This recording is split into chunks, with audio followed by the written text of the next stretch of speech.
از خردیم میخواستم در این مشق تمرین نمایم.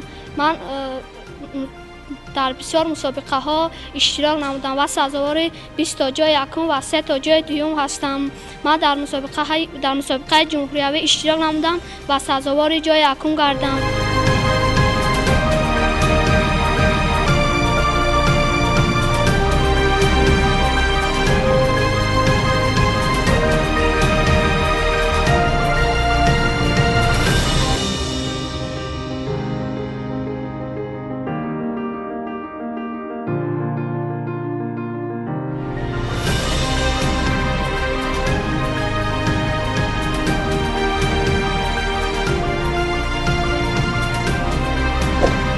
من میخوام مثل موزنه چوری و پرچم تاجیکستان را در دیگر دولت ها بلند بردارم.